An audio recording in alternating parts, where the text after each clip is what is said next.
I love this guy. He is so much fun to watch and listen to on the Yankee broadcast. He also has his own show every single day, New York City metropolitan area, the Michael K. Show, the K-Rod broadcast that runs concurrent with Sunday Night Baseball. Has been a lot of fun to take in on ESPN2 every single Sunday night. He is our friend on the Mercedes-Benz Vans phone line, Michael K. How are you, sir? I'm great, Rich. How are you? Hanging in there. So we led with the Kyrie news. How is New York City handling the Kyrie Irving saga in the next couple days here? Do you think? It's weird because it's obviously a huge story, and every time we talk about it on the show, it gets reaction. But the Nets are not nearly as important as the Knicks. So in order to really make it an important story for New York City, you have to weave the Knicks in somehow. That he's put them on the list, but I don't think the Knicks want any part of him. They didn't even want him if it was to get Kevin Durant. So I think that was floated by Kyrie Irving's camp just to put some pressure on the Nets. But I think this one time, Rich, the Nets are not going to succumb to the pressure. They want to have a contract that they have a little leverage themselves, that Kyrie actually has to play to earn the money. And Kyrie wants a fully guaranteed max contract. And I think therein lies the rub, as they say. Well, the rub essentially might be is the leverage that Kyrie has, the best leverage that Kyrie has, is that if the Nets do let him walk or agree to a sign and trade, as the New York Daily News reported this very morning, his leverage is that Durant might get pissed. That might be his best leverage. And then they got nothing left, right? That's his only leverage, and because I have a lot of respect for Sean Marks, and he's a pretty smart guy. Right. And Joe Tsai's pretty bright. Don't you think they've probably talked this through with Durant? Because Durant hasn't said anything publicly about this. So if Durant tells them, listen, if you get rid of this guy, I'm going, well, then they have to give in to Kyrie, because then they would be starting from square one all over again. They would be a bad team, because there's no way that they would get equal talent for either of those guys. Now, they probably could get a decent deal for Durant, who signed that extension, and he doesn't have that much leverage himself. They could trade him wherever they want for the best deal. So he doesn't get to say, I want to go to the Lakers or I want to go to this team or that team. He's got to go where they send him, so he has to be careful as well. So they hold a little leverage there, but I don't think that's going to frighten him all that much, because the leverage that a player like Durant holds is he could say, well, I'm not playing. I'm taking my ball and walking away. So it's interesting. It is really interesting, and I'm sure the Nets are probably sorry they ever got themselves into this, because, Rich, you watched the way they were building their team up. They were fun. Atkinson was putting together a gritty team, and all of a sudden, they opened up these two max cap spaces, and they got them, which is what any team would do. But who knew the drama that would come with it? I mean, we thought the only drama was going to be, okay, Durant's going to be out for a year as he rehabs the Achilles.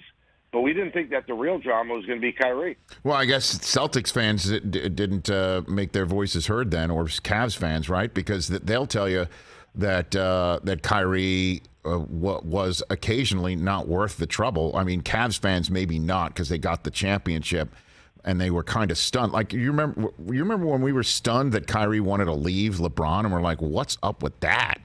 And we were all sort of looking at it's LeBron's fault that he was just too controlling.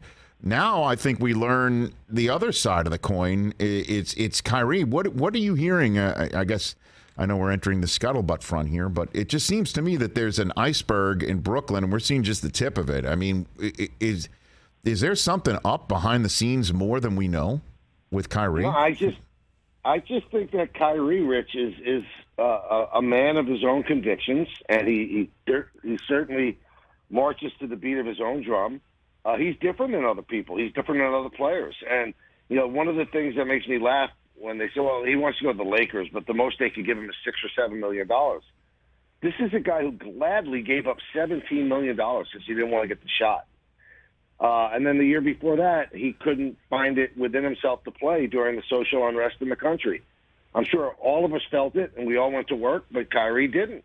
And that's just Kyrie. Kyrie just thinks differently. So you could actually apply some admiration toward it, or you could say, that's just not right, because when you're part of a team, you can make that stand, and you're affecting more than yourself. You're affecting 14 other guys in the whole organization. I think that's what finally got to the Nets. You know, the vaccination thing, I mean, that is so third rail in this country right now, so you don't even talk whether or not he should have gotten it or not. But the year before, I think, is what really scares the Nets. He just wasn't of the mindset to play and just walked away. I mean, that's pretty big stuff. You just walk away and you leave your team high and dry. So Kyrie's beliefs and his belief system, that might be something that cost the Nets 2 possible championships. Really, if you think about it, if he had played all year this year, they would have been a much better team. And although the Celtics still might have beaten them, they might not have played the Celtics in that round, and they sure as heck would not have gotten swept. Michael Kay here on the Rich Eisen Show. Before we move on to baseball, you mentioned the Knicks before. What the hell were they doing on draft night? I've been scouring the internet for 72 straight hours trying to. What were they attempting? What are they clearing the decks just in case Durant does want to bolt because Kyrie's bolting and he wants to stay in New York City? Is that what's what is happening with them? I think that they're clearing the decks for Brunson. I mean, they've got to clear about $25 million. So they got rid of the first-round draft pick because that's guaranteed money that they don't have to put on the cap now. And then they applied another draft pick to Kemba. And if you think that's all clever in them doing it, they got Kemba. They made that mistake. But here's the weird part, Rich. Leon Rose has taken over this team and never, ever, ever, ever talks to the media. The only person that he has spoken to is Mike Breen. That's it. On an MSG interview. That's it. He does not take questions. It's amazing. It's amazing that he's allowed to get away with it. I don't think that any baseball GM would be allowed to get away with it. And when we bring it up on the show, people automatically always hate the media. They always hate the media is always wrong. The media is always wrong. But what people don't get, he's not telling you what he's doing. The paying fan, the person that pays for MSG Network, the person that comes to Madison Square Garden, he's choosing not to tell you what he's doing. I just find it, you're asking me what they're doing. We don't know other than the small statement that he sent out. He does not tip his hand. And I give him credit. He doesn't leak stuff to people either. And I think the only place that he can get away with that is at the Garden because Jim Dolan, who I have a decent relationship with, really doesn't care about the media. But he brought that binder that read talking points to your studio a couple years ago, Michael. I mean, you know what? I should have kept it when you should have just snuck it. Auctioned it off. Oh, he didn't leave it behind like Costanza to make sure he comes back to your show? There was no leave behind? There's no leave behind? He took it with him. I guess Dave Checkett's not walking through that door anymore, man. You know what I mean? Like when the Garden was, all about an image and projecting winning and first class, high class, first rate communication with New York City fans. Those days are done, man. They're long gone. But here's the weird part, Rich. The Rangers are run perfectly. Well, it's because Dolan leaves it alone, though, right? Because Dolan doesn't care about hockey, right? No, Dolan loves hockey way more than basketball, way more, and actually knows way more hockey than basketball. Okay. And what he's done is he entrusted that whole organization to Sather, who kind of knows what he's doing. But Dolan's very involved. He's at all the games. He loves the Rangers. Where does he sit? He doesn't sit. Rinkside, does he? Where is he? He's up in a suite. Well. What's he doing? Well, there's suites you could go to, and then there's around the ice, there's underground bunkers, which cost $1 million a year. Truly, they are. Are you serious? Come on, man. I swear to God. Really? There's 15 of them, and obviously you could come out the bunker and sit in seats at the ice or the court, or you could watch the game in this beautiful living room with kitchens and everything and big screen TVs. Michael Kay here on the Rich Eisen Show. Again, the Michael Kay Show every day on ESPN's local affiliate in New York City, and the K-Rod broadcast on ESPN2 in conjunction with Sunday Night Baseball on ESPN. Also the voice of the New York Yankees. Let's get to it. Did we just see an American League Championship Series preview, this 4-game set in the Bronx this weekend? What do you think? I think they're the two best teams. Whether or not they get through the other round to get to be the ALCS representatives, I would like to see it. I think it would be amazing. They're really evenly matched. I don't think they're teams that are alike at all, but they're very evenly matched. And I think there's some dislike there, which is always interesting when you have that kind of series. The Yankees still are not sure exactly what happened in 2019. I know it's been disproven by my friend Jeff Passan about a buzzer, but you can't convince a lot of the Yankee people that there was no buzzer there. We know about the banging of the garbage cans. The Yankees really feel that they have been wronged in this case. So, and Judge does too, because Judge should have won the MVP in 2017 if, in fact, all that stuff was rigged. So there was some series, Rich. I mean, 2 pitches one way or the other, either team could have swept too. The Yankees were probably closer to being swept than the Astros were because, an amazing 9th-inning rally on Thursday, and then, what happened yesterday, they got no hit for 6 innings. So it was a really highly charged atmosphere. It was hot weather. It was great. It really was. Other than the hot weather, it did feel like October. Well, I mean, no buzzer, I don't think, can keep Judge from the MVP this year if he stays healthy and continues even remotely close to the current pace. And that's all due respect to Jose Ramirez and Cleveland. Ohtani, what he did last week with a 2-home-run game, 8 RBIs one night, next night, 13 strikeouts of 8 innings of work. He's unbelievable, but Judge is on a team that's 30-plus games over 500, and we're not even in July yet. And he also left the bag on the table, which Michael, will chew up and spit out most human beings who do that in New York City. Well, it's hard to bet on yourself, and he's won already. I mean, other than, God forbid, if he suffers a catastrophic injury and can't play again, he's going to get way more than the Yankees offered. But the one thing that's just not true that people are putting out there, the Yankees are just agonizing over the fact that he's having such a good season. Rich, they're not agonizing. They're celebrating. They wanted him to have this season. And if they have to pay more money, I mean, the Yankees could pay more money. But I will tell you this, and Yankee fans don't want to hear this, they will pay up to what they think is reasonable. And if there's one crazy owner who's going to say, okay, he gets $45 million a year for 8 years, the Yankees will walk away. They have the walk-away ability. It will anger their fans and all of that, but they want to make a fair deal with him. And if you ask around baseball, Rich, you have a lot of guests on that know this deal. The deal that they offered him before the season started, many in baseball thought it was eminently fair, if not more than fair. And he said no, which is his right, because he wants to be paid more. But the Yankees didn't lowball him. They made him an offer of $30.5 million. But I keep hearing he wants to be the highest paid position player, which would put him at about $36 million plus. Can I see the Yankees doing that? Yeah. I think they would like to keep it at 7 because he's 30 right now. But if it goes to 8, would they go to 8? I think they would swallow hard and go to 8.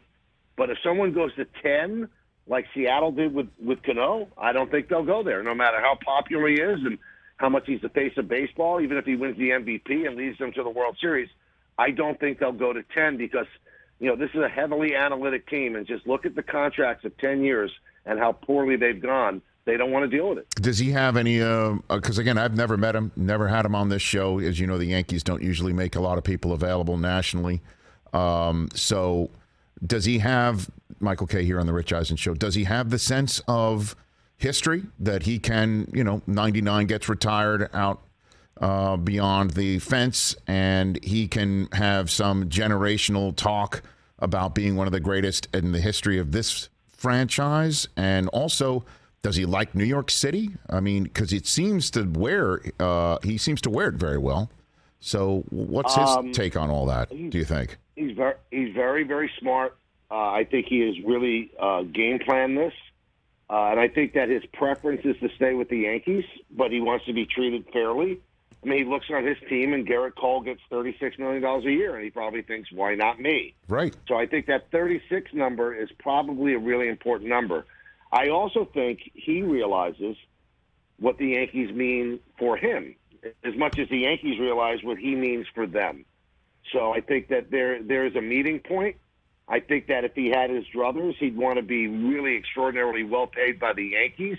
But he also is a man of conviction. And if the Yankees say, okay, we're going to stop at $34 million for 7 years, and the San Francisco Giants, where he grew up in Northern California, if they come and say, we'll give you $40 million a year for 8, I could see him leaving. I could see him leaving. Others have done it. Now, Derek didn't leave. Brian Cashman told him, go find a better offer, and Derek knew what the Yankees meant. So I think there's still some enmity there between Brian Cashman and Derek Jeter. And, these things they're never pretty. The divorces are not pretty. The marriages are beautiful. Gifts, flowers, great food. But the divorces are ugly. But if I had a bet, I wouldn't bet a lot, but I would say that Judge probably ends up back with the Yankees. In terms of the guy he is, I took my 2 kids down to spring training this year, and they were just standing off to the side, and he walked by and said, is that your family? I said, yeah. And my son Charlie, who's 7 years old, just idolizes him. Of course. And he walked over to him. And I've never seen a player better at this guy than dealing with young children, because he kneels down so he's at their eye level, and he really talks to them. And he just made Charlie's day. And we were driving back to the hotel, and Charlie's in the back seat, and he says, Dad, I got to tell you, I don't think this is too much, but I think this was the greatest day of my life. And I've seen him do that with other kids. I've just seen the way he is with kids, and that's what baseball needs. A lot of athletes don't realize the impact they have on children. He gets it. He gets it. He really does get it, and I think that's important. I love that, man. Before I let you go, I have to be fair and balanced, certainly, since my guy T.J. Jefferson's a diehard Met fan. How great is Buck Showalter? Is that the difference? Is that essentially the difference? What do you think so far? I think Buck is the greatest manager in baseball. I really do. Apologies to everybody else. I was screaming on my radio show that the Mets should hire him. Oh, yeah. And they did the right thing. But it can't. I think he would agree with this, too. It can't only be him. The guys they brought in are really good and really important and fit exactly what they were doing. But I think the biggest thing that Buck has done is he has involved Lindor. And he has made Lindor the centerpiece, and he checks things and runs things through Lindor, because he realizes he's smart enough at 66 years of age. If you're going to have the clubhouse, you've got to have the star. And he and Lindor are like super, super tight. And if you want to say that's why they're good, well, okay, I'll sign off on it. But, again, give Billy Epler credit and Sandy Alderson, because the 4 guys they signed as free agents really changed the whole culture. Yeah, Marte's terrific, no doubt about that. And DeGrom hasn't even thrown a pitch yet. Right. What a Subway Series that would be. I think it would be even a more fair fight than it was in 2000. Don't you think?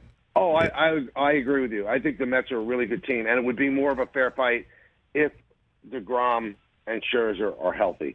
Right. And if they're healthy, they could beat anybody. I mean, they could. Your number 3 starter is Chris Bassett, which is pretty darn good. So, yeah, I think. I mean, the whole DeGrom. I think whether or not they have a chance to win a World Series does center around DeGrom. I think Scherzer will be back, and he's important. But you need 2 big horses in order to get it done in a postseason series, and DeGrom would tilt the scales in a lot of series. I would pay to see Cole versus Alonso, and then maybe throw Alonso's broken bat at him. Maybe he could do that. What do you think? Yeah, I think that would be a little different than it happened the first time. You think so? Yeah, I mean, a lot of people, a lot of Mets that I know from that team thought that Piazza should have charged the amount. Well, I mean, who'd have thought that Clemens would field the bat, by the way, in a perfect hop, and then fling it at Piazza, claiming that he thought it was the ball, as if that makes sense to throw the ball at the hitter too. I mean, that was a great athlete. That was a great play. People take away the fact it was a great play fielding the bat. Certainly, he had no pressure. It's splintering. Oh my goodness! I agree, yeah. Mike. Hey, Michael, as I tell you all the time whenever I have a chance, you and the rest of the crew on Yes, the Eisen family, we are locked in damn near every night, and it's been just a fun ride so far, and I just love you and everything you do, man. So thanks for doing this. Thank always. you. I was thinking it must be so neat that you watch the Yankee game, right? All the time. You've done it 7 o'clock. Oh, so great. But my kid gets to see the end. He gets to watch the end. Unbelievable. I know. Unbelievable. I know. Certainly, I can't wait for that when the Yankees play the Red Sox, because those games usually last 4.5 hours. So they get to actually see the ends of these. Yeah. I know. Yeah, you'll be fine. Michael, take care. Look for my call again, please, if you don't mind. Thank you. Anytime. Love you. Right back at you. That's Michael K., the one and only here on The Rich Eisen Show.